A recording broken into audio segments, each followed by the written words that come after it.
Some years ago on this program, we featured a guy named Perricone, Dr. Perricone, and he emphasized inflammation. And none of us were thinking too much about inflammation, but he was saying that this was really a serious health hazard. Well, now inflammation has risen to be public enemy number one when it comes to your health. The more doctors learn about it, the more they realize just how destructive it is. But there's good news. You can reduce the inflammation inside your body by controlling what you eat. Here's our health reporter, Laurie Johnson, with the lowdown on inflammation. No matter what type of health problem you're facing, chances are it began with inflammation. This internal irritation causes our whole body to break down. Whether you have a wrinkle in your skin caused by an artery being inflamed, or a wrinkle in your heart, a heart attack, or impotence, it's really the same process. And it's all caused, or at least it starts with, that inflammation in your artery. Dr. Michael Roizen is the chairman of the world-famous Cleveland Clinic's Wellness Institute. He says inflammation is the silent killer that has eluded the medical community for years. And it's only recently that we've understood that it has a role, and only recently that it has a really important or prominent role in causing diseases such as cancer, or in causing diseases such as heart attacks and strokes, or of causing the infectious diseases getting out of control that we now have. Doctors know for sure that inflammation causes all kinds of illness. But what causes inflammation? Mostly an unhealthy diet. One that includes sugary drinks, sweet food, and refined carbohydrates such as white bread, pasta, and rice. Also, hydrogenated oils, also known as trans fats, found in packaged foods, fast food, margarine, shortening, and most peanut butter. And the third highly inflammatory food group is omega-6 fats. Causes your arteries to get inflamed, causes your immune system to get inflamed, and decreases your ability to fight infections, decreases your ability to find cancer cells and get rid of them before they cause cancer, and increases inflammation and atherosclerosis in your arteries. So that's the omega-6s. Unfortunately, omega-6 fats are everywhere. We cook and bake with them. They're in packaged food, fast food, and restaurant food. But if you know how to spot them on the store shelves and in the list of ingredients, you can avoid them. Omega-6 fats are vegetable oils, such as soybean oil and corn oil, but also peanut oil, grapeseed oil, cottonseed oil, safflower, and sunflower oils. So even though a certain food may contain 0 dangerous trans fats, it may still be a bad choice because it's loaded with inflammatory omega-6 fats. A good example of this is store-bought salad dressing and mayonnaise.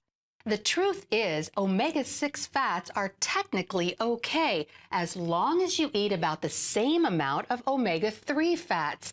The problem is most Americans eat 25 times more omega-6s than omega-3s, and that imbalance causes massive inflammation. Omega-3 fats mostly come from seafood. The ratio of omega-6 to omega-3 is important. The higher the ratio, the more omega-6 or the less omega-3, the more inflammation. There are only a few sources of omega-3 fats. Certain types of fish or fish oil capsules are the best. Other, less potent sources are walnuts, ground flaxseed, dark green leafy vegetables, and eggs fortified with omega-3s. Also, grass-fed meat is higher in omega-3s than grain-fed. Olive oil is a great way to reduce inflammation, even though it's not technically an omega-3, but rather its cousin, omega-9. Omega-3, omega-7, omega-9, we don't know why the oddness is good, but that oddness means that it decreases inflammation. But be careful not to get olive oil too hot. What happens with all the oils once you get above their smoke point is you denature them. That is, you change their character. So instead of having omega-9, they become a different oil. And in fact, they have a different structure that may not be healthy. And in the case of olive oil, we don't believe is healthy. So that's why you don't want to go over the smoke point of any of the oils. So for optimal health, eat an anti-inflammatory diet, one that's low in sugar and other carbohydrates, trans fats, and omega-6 fats, but high in the odd-numbered fats like omega-3 found in fish, omega-7 found in macadamia nuts, and omega-9, which is in olive oil. Wow. What a report. Laurie's here with us.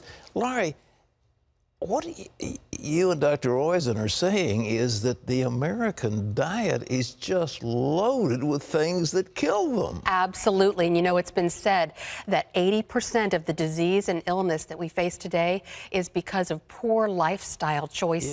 Yeah. So if we can get on this anti-inflammatory diet, I guarantee people will live healthier lives. Hold on, you don't know it's there. I mean, you're eating along and you go out to a fast food restaurant and you have a meal, you think, okay, this is cool. Right. But what they're doing is making your arteries inflamed? Absolutely. And fast food, restaurant food, and packaged foods, the processed foods, those are the big three to avoid. You know, I must say, I used to think that safflower oil was one of the good guys instead of the bad guys, and now you all are saying that it's not really a bad one, but it's got to be in balance. Absolutely, that's true. Right, we were told that these certain oils were heart healthy, but we are eating way, way too many of them, and that disproportionality is what's causing massive inflammation. So we need to stop eating so many of the omega-6 fats. Those are the vegetable oils, the soybean oil especially. You know, it's been said that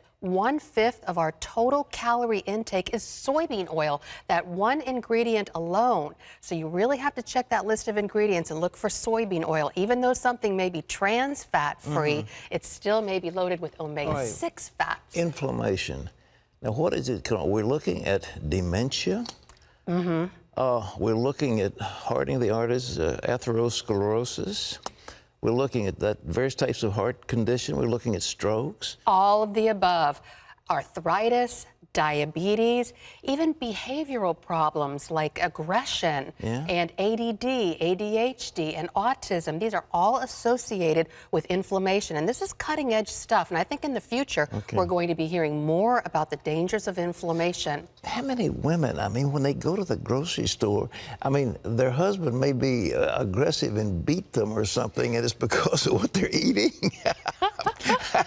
Ladies, kill the inflammation before he kills you. That's right. And there are 6 main causes of inflammation. And I really hope our viewers can get this. Now, you're a smart guy. You went to Yale, right? That doesn't make me smart, but it meant I went to Yale. I'm going to quiz you. What are the main causes? There are 6 main causes of inflammation. What do you think they are?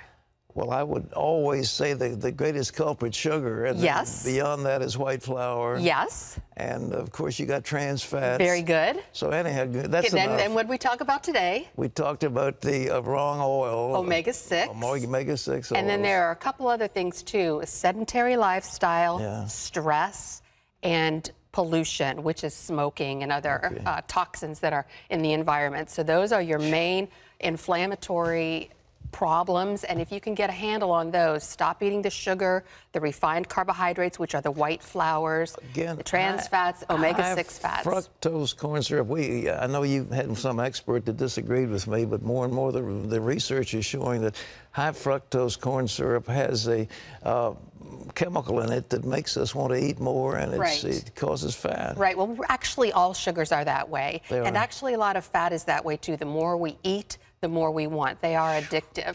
And, you know, God made our bodies perfectly, but he did not design them to be fed with 152 pounds of sugar a year, which is what most Americans eat. That's just destructive. It causes massive inflammation, and it causes our bodies to break down. It only makes sense. You know, the low glycemic diet is the one. It's the low glycemic, the glycemic index. We've been talking about that for years, but now more and more, this is the stuff that is killing you. Right. And I might also add, Laurie, that if you have a dog, it obviously reduces your stress levels, which reduces your cortisol, which makes you thin. Right. Well, you know what else reduces stress? Is exercise. Amen. And again, God did not design our bodies to be sedentary. So if we exercise, we're killing two birds with one stone. Okay. We're moving, but also that's a natural stress reliever. Okay, well, yesterday I rode a horse, and today I exercised the dog, and shortly thereafter I'm going to ride a horse Well, again. good. I'm not so sure how cardiovascular of an exercise that is. You need to ride the way I ride, and then you'll see what All right. your Is that an cardio. invitation? Yeah, absolutely. I've seen your horse farm. It's very impressive. Yeah, well, I like animals. That does something to you. Reagan said the outside of a horse is good for the inside of a man. But Absolutely. Laurie, one last thing. How much, you know, I found this omega-3. I wanted to really do it. So I was taking 2 tablespoons of concentrated cod liver oil. And I finally read the label. And guess what? They said your recommended allowance is 1 teaspoon. I was taking 4 times too much, and it gave me heartburn. Right. Well, cod liver oil, the best fish oil is from salmon or the fish oil capsules that you buy at the grocery store. And according to Dr. Roizen, what you want to do is look at the label. You'll see how much EPA and how much DHA is in each capsule. You want to eat or take about 750 milligrams of DHA a day. And so that usually works out to about 3 or 4 of those big fish oil capsules. I was taking 3,000 or 4,000 a day, and I think it has a tendency to make you have a little heartburn. But anyway, all right, ladies and gentlemen, you've heard it here. Do what Laurie says. Do what Dr. Roizen said. Live long, live healthy, and we'll go out at 100 together. All right. All right.